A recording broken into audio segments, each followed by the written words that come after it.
നമുക്ക് അലീനയുടെയും മനുഷ്യങ്ങളുടെയും നല്ലൊരു കഥ കേട്ടാലോ? വീഡിയോ ഇഷ്ടപ്പെടുവാണെങ്കിൽ ഒന്ന് ഹൈപ്പ് ചെയ്യാൻ മറക്കരുത് കേട്ടോ.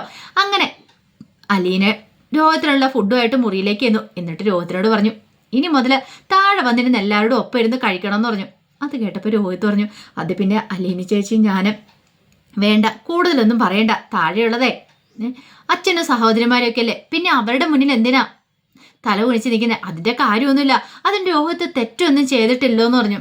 അല്ല എന്നാലും എനിക്ക് വേണ്ട, ഇനി കൂടുതലൊന്നും പറയണ്ടെന്ന് പറഞ്ഞു. ഇപ്പം ഞാൻ കൊണ്ടു തന്നു, പക്ഷേ ഇനി ഞാൻ ഇങ്ങോട്ട് കയറ്റിക്കൊണ്ട് വരത്തില്ല എന്നൊക്കെ പറഞ്ഞു. അങ്ങനെ രോഹിത്തിനോട് ആഹാരം കഴിക്കാൻ പറഞ്ഞു. രോഹിത്തിന് ഭയങ്കര ബുദ്ധിമുട്ടുണ്ടായിരുന്നു. രോഹിത്ത് പറഞ്ഞു, അത് പിന്നെ ചേച്ചി ഞാൻ താഴേക്ക് വന്നിട്ടുണ്ടെങ്കിൽ അവരൊക്കെ എന്നെക്കുറിച്ച് എന്ത് വിചാരിക്കും? എന്ത് വിചാരിക്കാനായിട്ട്? ഒന്നും വിചാരിക്കില്ല. നീ താഴേക്ക് ഇറങ്ങി വരാതിരുന്നിട്ടുണ്ടെങ്കിൽ അവർക്ക് സങ്കടം വരുന്നതെന്ന് പറഞ്ഞു. നീ തെറ്റ് ചെയ്തിട്ടില്ലെന്ന് അവർക്കൊക്കെ അറിയാലോ. നീ ജയിലിലായിരുന്ന സമയത്ത് അവരൊക്കെ എത്രമാത്രം സങ്കടപ്പെട്ടെന്നറിയോ? അച്ഛനാണെങ്കിലും ശരി, കൃഷ്ണമോളാണെങ്കിലും ഭബിതയാണെങ്കിലും അവർക്കൊക്കെയാണ് സ്കൂളിലും കോളേജിലും ഒന്നും പോകാൻ പറ്റുന്നുണ്ടായിരുന്നില്ല. പക്ഷെ അവരതിനെയൊക്കെ തരണം ചെയ്ത് മുന്നോട്ട് വന്നില്ലേ? പിന്നെ അച്ഛൻ്റെ മാനസികാവസ്ഥ അറിയാലോ. അച്ഛൻ എത്ര ദിവസം ഹോസ്പിറ്റലിൽ കിടന്നെന്നറിയാവോ? അതിനുശേഷം വീട്ടിലേക്ക് വന്നാലും നിന്നെ എത്രയും പെട്ടെന്ന് തന്നെ ജയിലിൽ നിന്ന് പുറത്തിറക്കണം എന്നൊരു ആഗ്രഹം മാത്രമേ ഉണ്ടായിരുന്നുള്ളൂ. എന്തുകൊണ്ടാ? അത് നിന്നോടുള്ള സ്നേഹം കൊണ്ടാ, നിന്നോടുള്ള ദേഷ്യം കൊണ്ട്. ആരെങ്കിലും അങ്ങനെ ചെയ്യുമോ? അത് കേട്ടപ്പോൾ രോഹിത് പറഞ്ഞു, എനിക്കിപ്പോൾ എല്ലാം മനസ്സിലാവുന്നുണ്ട് ചേച്ചി, പക്ഷേ മുമ്പ് എനിക്ക് ഇങ്ങനെയൊന്നും ആയിരുന്നില്ല. എനിക്ക് ആരെക്കുറിച്ചും ഒന്നും കൂടുതലായിട്ട് അറിയേണ്ടതില്ലായിരുന്നു, ആരും എനിക്ക് മനസ്സിലാവത്തുമില്ലായിരുന്നു പറഞ്ഞു. അത് കേട്ടപ്പോൾ അലീന പറഞ്ഞു, അതൊക്കെ നിന്റെ തെറ്റിദ്ധാരണയാ. എല്ലാവർക്കും നിന്നെ ഇവിടെ ഭയങ്കര ഇഷ്ടമാണ്, പക്ഷേ അത് നീ തിരിച്ചറിയുന്നില്ലെന്ന് മാത്രം. അത് ശരിയാ. അലീന ചേച്ചിയുടെ പോലും ഞാൻ എത്ര വലിയ ദ്രോഹമാണ് ചെയ്തേ. ഞാൻ ഒരിക്കലും ഒന്നും ചെയ്യാൻ പാടില്ലായിരുന്നു. ഹരിയുമായിട്ട് ചേർന്നിട്ട് ഹരിയാണ് എനിക്ക് ഓരോന്ന് പറഞ്ഞു തന്നുകൊണ്ടിരുന്നേ. ഞാൻ വിചാരിച്ചുകൊണ്ടിരുന്നേ അലീന ചേച്ചി ഈ വീട്ടിലേക്ക് വന്നതിന് ശേഷമാണ് ഈ കുടുംബത്തിൽ ഈ പ്രശ്നങ്ങളൊക്കെ സംഭവിക്കുന്നതെന്ന്. പോരാത്തതിന് അച്ഛനും അമ്മയും തമ്മിൽ വഴക്കം തുടങ്ങിയില്ലേ, അപ്പം അതിന് കാരണം ചേച്ചിയാന്ന് ഞാൻ വിശ്വസിച്ചു. പക്ഷേ ചേച്ചിയുടെ ഭാഗത്ത് തെറ്റില്ലെന്ന് എനിക്കിപ്പോഴാണ് ബോധ്യമാണെന്ന് പറഞ്ഞു. സത്യത്തിൽ എനിക്കെല്ലാം തച്ചുടയ്ക്കാനുള്ള ദേഷ്യമായിരുന്നു ചേച്ചി, എല്ലാവരുടെ ദേഷ്യമായിരുന്നു. എൻ്റെ ജീവിതം തന്നെ എവിടെയെങ്കിലും കൊണ്ട് നശിപ്പിച്ച് കളയാനായിട്ട് തന്നെ ഞാൻ തീരുമാനിച്ചിരുന്നു. അതുകൊണ്ടാണ് ഞാൻ ചേച്ചിയോട് അങ്ങനെയൊക്കെ പെരുമാറിയത്.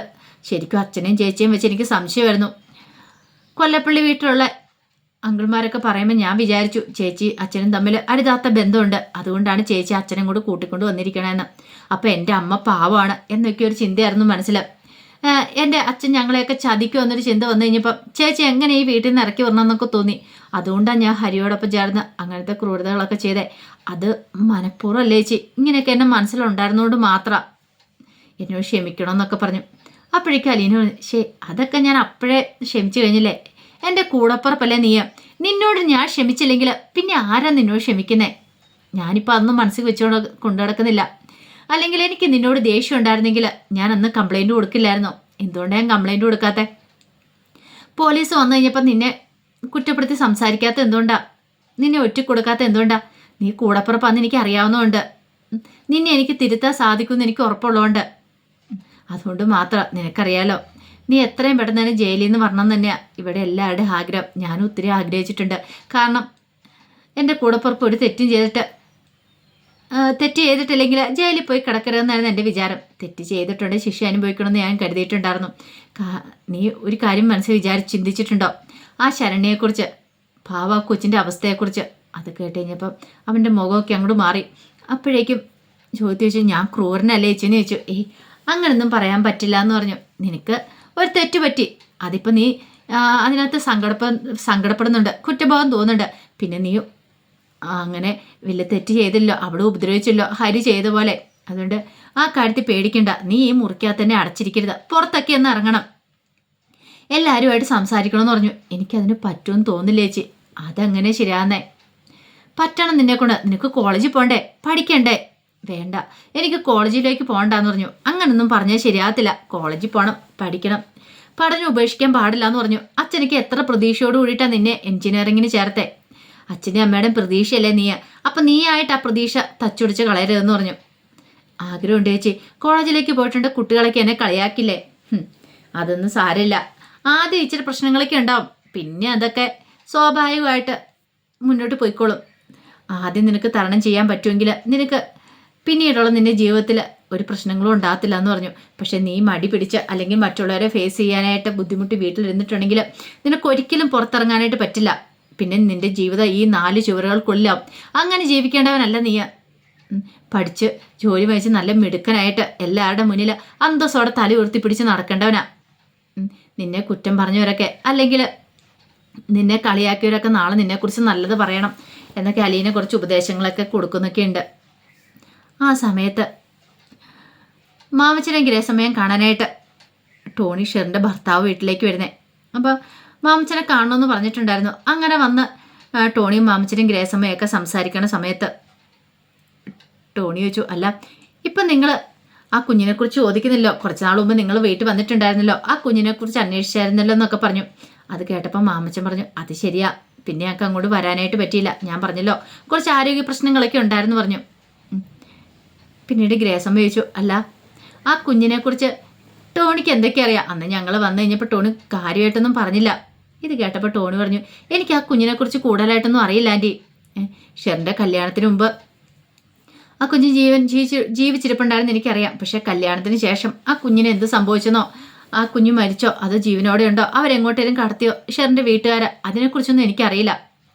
ഞാൻ പറഞ്ഞല്ലോ, കല്യാണം കഴിഞ്ഞ് എൻ്റെ കൂടിയതിന് ശേഷം കുറച്ച് നാളത്തേക്ക് അവൾ വല്ലാത്തൊരു ബുദ്ധിമുട്ടിലായിരുന്നു. പിന്നെ അതൊക്കെ മാറി അവളെ ഞാൻ മാറ്റിയെടുക്കുക ചെയ്തേ.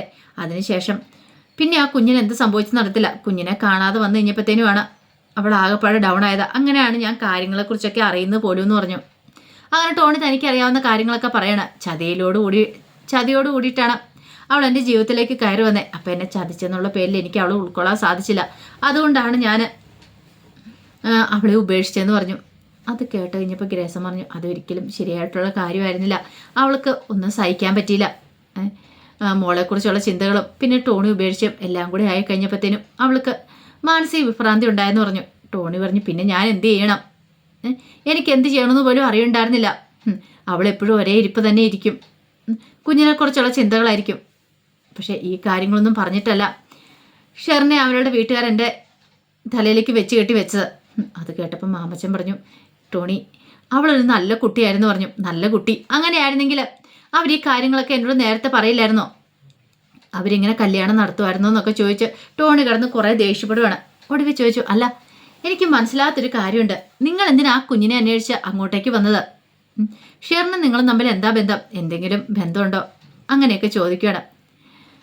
അല്ല ആ കുഞ്ഞിനെക്കുറിച്ച് നിങ്ങൾ ഇത്ര മാത്രം ഉത്കണ്ഠപ്പെട്ടുകൊണ്ട് ചോദിച്ചാ ആ കുഞ്ഞിനെക്കുറിച്ച് അന്വേഷിക്കാനായിട്ട് നിങ്ങൾ അവളുടെ ആരാന്നൊക്കെ ചോദിച്ചു.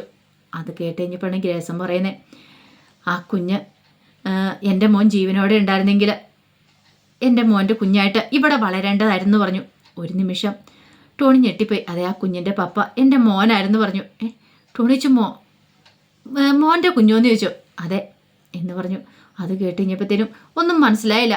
പിന്നീടാണ് കഥകളൊക്കെ പറയുന്നത്, അവർ തമ്മിലുള്ള പ്രണയത്തെപ്പറ്റിയും കല്യാണം ഉറപ്പിച്ചതിന് ശേഷം പിന്നീട് അങ്ങനെ ജിജോ മരിച്ചുപോയ കാര്യങ്ങളെക്കുറിച്ചൊക്കെ പറയുന്നത്.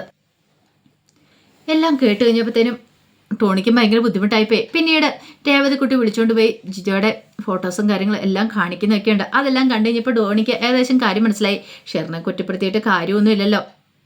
എത്രയൊക്കെയാണെന്ന് പറഞ്ഞാലും ഇത്ര സ്നേഹിച്ച ഒരാൾ പെട്ടെന്ന് നഷ്ടപ്പെടുമ്പോൾ ഒരു വേദന. തൻ്റെ ജീവിതത്തിലേക്ക് വന്നതിന് ശേഷം അവൾക്ക് കുറേ കാലത്തേന് കുറേ മാറ്റങ്ങളും കാര്യങ്ങളൊക്കെ ആയിരുന്നു. തന്നെ സ്നേഹിക്കാൻ പോലും കൂട്ടാക്കിയിട്ടുണ്ടായിരുന്നില്ല. പിന്നെ പതുക്കെയാണ് തന്നെ സ്നേഹിച്ചു പോലും തുടങ്ങിയത്. അപ്പോൾ ഇതായിരുന്നു കാര്യം. ഒടുവിൽ പോകുന്നതിന് മുമ്പ് ടോണി ഒരു കാര്യം വാക്ക് കൊടുത്തു, കുഞ്ഞെവിടെ ഉണ്ടെങ്കിലും എന്നെക്കൊണ്ട് പറ്റുന്ന രീതിയിൽ ഞാൻ അന്വേഷിച്ച് കണ്ടുപിടിച്ച് തരാമെന്ന് പറഞ്ഞു. കാരണം ഇവർക്ക് ഇനിയിപ്പോൾ ഒരു ഏക ആശ്രയം മകൻ മരിച്ചു പോയതല്ലേ, ആ കുഞ്ഞല്ലേ ഉള്ളൂ. അങ്ങനെ ടോണി ഉറപ്പ് കൊടുത്തിട്ടാണ് അവിടുന്ന് പോകുന്നത്. ഈ സമയത്ത് വല്ലാത്ത ടെൻഷനിലായിരുന്നു കമല. എന്ത് ചെയ്യണമെന്ന് പോലും അറിയണ്ടായിരുന്നില്ല. അവന് അവളെ വേണം, ആ വേലക്കാരി പെണ്ണിനെ, അതിന് സപ്പോർട്ട് ചെയ്ത് നിൽക്കുക ശിവേട്ടനും. അങ്ങനെ താനും കൂടെ വിട്ടുകൊടുക്കാൻ പോകുന്നില്ല എന്നൊക്കെ ഒരു ചിന്തയായിരുന്നു കമലയുടെ മനസ്സിൽ. പിന്നീട് കമല വൈജയെ വിളിക്കുന്നുണ്ട്. വൈജയെ വിളിച്ചിട്ട് വൈജയോട് കാര്യങ്ങളൊക്കെ സംസാരിക്കുകയാണ്. ഒരുത്തി ഉണ്ടല്ലോ അവിടെ, അവളെ കെട്ടാനായിട്ട് നടക്കുക. എൻ്റെ മോൻ മനുവ്, എൻ്റെ കൊക്കിന് ജീവനുണ്ടോ ഞാനത് സമ്മതിക്കില്ലെന്നൊക്കെ പറഞ്ഞിട്ടുണ്ട്. ഇത് കേട്ടപ്പോൾ വൈജ പറഞ്ഞു, എനിക്ക് എന്ത് ചെയ്യാൻ പറ്റും? ഇവിടെയുള്ള എല്ലാവരും അവൾക്ക് താലിപ്പൊലി എന്തിക്കൊണ്ടിരിക്കുക. ഞാൻ പറഞ്ഞായിരുന്നു അവളുടെ തലയിലേക്ക് കയറത്തില്ല, അവളുടെ തലയിലും അല്ലെങ്കിൽ മനുവിൻ്റെ തലയിലേക്കും കയറത്തില്ല. ഈ വീട്ടുകാരൊക്കെ അവൾക്ക് സപ്പോർട്ടല്ലേന്ന് ചോദിച്ചു. അവളോടൊന്ന് പറഞ്ഞേരെ, ഇങ്ങോട്ടേക്ക് കയറി വരാന്നുള്ള എന്തെങ്കിലും മോഹം ഉണ്ടെങ്കിൽ അതും കൂടെ മനസ്സിൽ നിന്ന് കളഞ്ഞേക്കാൻ. വൈജ പറഞ്ഞു, കമലടുത്ത് ഒരു കാര്യം ചെയ്യുക, അവളോട് നേരിട്ട് വന്ന് പറ, അല്ലാതെ അവളോട് ഗുസ്തി പിടിക്കാനൊന്നും എന്നെ കിട്ടത്തില്ല. കാരണം ഇപ്പം അവൾക്ക് ഒത്താശ പാടിക്കൊണ്ടിരിക്കുമല്ലോ ഇവിടെ ഉള്ളവരൊക്കെ. ഞാൻ എന്തേലും പറഞ്ഞിട്ടുണ്ടെങ്കിൽ എന്നെ കടിച്ച് കീറി കൊല്ലാൻ വരും ഈ വീട്ടിലുള്ളവരെ. എൻ്റെ മക്കൾ പോലും എനിക്കെതിരെ തിരിഞ്ഞിരിക്കുക. അതറിയാവുന്ന ചോദിച്ചു. കമലയാണെങ്കിൽ തൻ്റെ വിഷമം മൊത്തം വൈജയോട് പറയുന്നുണ്ട്. വൈജ കൈമലർത്തി തനിക്കൊന്നും ചെയ്യാൻ പറ്റില്ല എന്നൊക്കെ പറഞ്ഞിട്ട്. കമലയ്ക്കാണെങ്കിൽ ടെൻഷൻ അതല്ല. വേലക്കാരന് ഒരുത്തനെ കെട്ടിയിട്ടുണ്ടെങ്കിൽ തൻ്റെ കുടുംബത്തിൻ്റെ അന്തസ്സോ അഭിമാനം എവിടെ പോവും? നാട്ടുകാരുടെ മുന്നിൽ എങ്ങനെ നോക്കും? പിന്നെ ബന്ധുക്കാരോടൊക്കെ എന്ത് സമാധാനം പറയും? അവർക്കറിയില്ലല്ലോ വൈജയുടെ മോളാണ് അലീന എന്നുള്ള കാര്യം. കുറച്ച് കഴിഞ്ഞപ്പം അലീന വൈജയെ ആഹാരം കഴിക്കാനായിട്ട് വന്ന് വിളിക്കുന്നുണ്ട്. പക്ഷെ വൈജ ഭയങ്കരമായിട്ട് കൊണ്ട് ദേഷ്യപ്പെടുവാണ്. നീ എന്നെ കഴിക്കാനും കുടിപ്പിക്കാനൊന്നും നോക്കണ്ട, എൻ്റെ കാര്യങ്ങളും നോക്കണ്ട, നീ നിൻ്റെ കാര്യം മാത്രം നോക്കിയാൽ മതി. അല്ലേലും നിൻ്റെ സ്വീകരണ കയറ്റി വാങ്ങിക്കൊണ്ട് കിടക്കാൻ വന്നോളൊന്നും അല്ല ഞാനിവിടെ. എനിക്കറിയാം എന്ത് ചെയ്യണമെന്നുള്ളത്. ഇതെൻ്റെ വീടായിരുന്നു. നീ വന്നതിന് ശേഷം ഇങ്ങനെ കുടുംബം കുട്ടിച്ചോറാക്കി വിട്ടത്. നിന്നെ ഞാൻ വെറുതെ വിടാൻ പോകുന്നില്ല എന്നൊക്കെ പറഞ്ഞ് വെല്ലുവിളിക്കുകയാണ്. അപ്പോഴത്തേക്ക് അലീന പറഞ്ഞു, അതെങ്കിൽ വിശപ്പുണ്ടെങ്കിൽ പറയുവാണെങ്കിൽ ഞാൻ ആഹാരം എടുത്തോണ്ട് തരാമെന്ന് പറഞ്ഞു. വേണ്ടെന്നല്ലേ നിന്നോട് പറഞ്ഞ്. പിന്നെ നീ വെച്ചുണ്ടാക്കിയ ആഹാരം കഴിച്ചാലും മതി എന്നൊക്കെ പറഞ്ഞ് ദേഷ്യപ്പെട്ടു. അലീന പിന്നെ കൂടുതലായിട്ടൊന്നും പറയാനായിട്ടൊന്നും പോയില്ല. പറഞ്ഞിട്ടും കാര്യമില്ലെന്ന് അറിയാം. കുറച്ച് കഴിയുമ്പോൾ ബാലേന്ദ്ര മേനോൻ കടയിലേക്ക് പോകാനായിട്ട് ഇറങ്ങുന്നുണ്ട്. അങ്ങനെ കടയിലേക്ക് പോകാനായിട്ട് ഇറങ്ങുന്ന സമയത്ത് അലീന പോയി ബാലേന്ദ്രനോട് പറഞ്ഞു, അതെ മാഡം ഒന്നും കഴിച്ചിട്ടൊന്നും ഇല്ലയെന്ന് പറഞ്ഞു. കഴിച്ചില്ലെങ്കിൽ അവൾ കഴിക്കണ്ട, ആർക്ക് പോയെന്ന് ചോദിച്ചു. അല്ല അത് പിന്നെ നീ എന്തിനാ അലീന വേണ്ടാത്ത കാര്യങ്ങളൊക്കെ ഇടപെടുന്നേ? അവൾക്ക് വേണമെങ്കിൽ അവൾ കഴിക്കും, ഇല്ലെങ്കിൽ വേണ്ട. ഇവിടെ ആരും നിർബന്ധിക്കുന്നൊന്നുമില്ല. അവള് മസിൽ പിടിച്ചിട്ടുണ്ടെങ്കിൽ, അവൾ അഹങ്കാരം കാണിച്ചിട്ടുണ്ടെങ്കിൽ അവൾക്ക് തന്നെ പോയി. ഈ വീട്ടിലുള്ള ആർക്കും ഒന്നും പോകാനൊന്നും പോകുന്നില്ല എന്ന് പറഞ്ഞു. എന്നാലും അച്ഛാ അതല്ലല്ലോ. എന്തല്ല? അവളുടെ അഹങ്കാരം തോന്നിയാസൊന്നും ഇവിടെ നടക്കില്ല. അതൊക്കെ അവളുടെ വീട്ടിൽ വെച്ചാൽ മതി എന്നൊക്കെ പറഞ്ഞിട്ട് ബാലേന്ദ്രൻ ഭയങ്കരമായിട്ട് ഷൗട്ട് ചെയ്യണം. ഒടുവിൽ ഒരു വിധത്തിൽ അലീനെ പറഞ്ഞ് സമാധാനിപ്പിച്ചു. അങ്ങനെ ബാലേന്ദ്രൻ പോയി കഴിഞ്ഞപ്പോഴത്തേനുമാണ് വൈജ വിളിച്ച് ഫുഡൊക്കെ ഓർഡർ ചെയ്യുന്നത്. കാരണം വൈജയ്ക്കറിയാം പട്ടിണി ഇരിക്കാൻ പറ്റില്ലല്ലോ. അപ്പോൾ ഫുഡ് ഓർഡർ ചെയ്യുമ്പോൾ ഡെലിവറി ബോയ് ഫുഡ് കൊണ്ടേ കൊടുക്കുമല്ലോ. അങ്ങനെ അങ്ങ് തോറ്റു കൊടുക്കാൻ താൻ വിചാരിച്ചിട്ടില്ല. എന്ത് ചെയ്യണം തനിക്കറിയാം എന്നൊരു ചിന്തയോട് കൂടിയിട്ടാണ് വൈജ അങ്ങനെയൊക്കെ ചെയ്യുന്നത്. തൻ്റെ മക്കളെ അവൾ കയ്യിലെടുത്തിരിക്കുക, അതൊന്നും താൻ അനുവദിക്കില്ല എന്നൊരു ചിന്തയൊക്കെയായിരുന്നു വൈജയുടെ മനസ്സിൽ. എന്ത് സംഭവിച്ചാലും ശരി അവളെ ഈ വീട്ടിൽ നിന്ന് താൻ അടിച്ചിറക്കും. അതിനുശേഷം മാത്രമേ തനിക്കിവിടെ സ്വസ്ഥതയുണ്ടാകത്തുള്ളൂ. അല്ലെങ്കിൽ താൻ അവൾക്കൊട്ട് പണി കൊടുത്തിരിക്കും എന്നൊക്കെ ഒരു ചിന്തയായിരുന്നു. അപ്പോൾ അതിൻ്റെ വിശേഷങ്ങളൊക്കെയാണ് നമ്മൾ കാണാൻ പോകുന്നത്. ആ വിശേഷങ്ങൾക്കായി നമുക്ക് എല്ലാവർക്കും കാത്തിരിക്കാം കേട്ടോ. ഒരിക്കൽ കൂടി എല്ലാവർക്കും ശുഭദിനം നേർന്നുകൊണ്ട് നിർത്തുന്നു.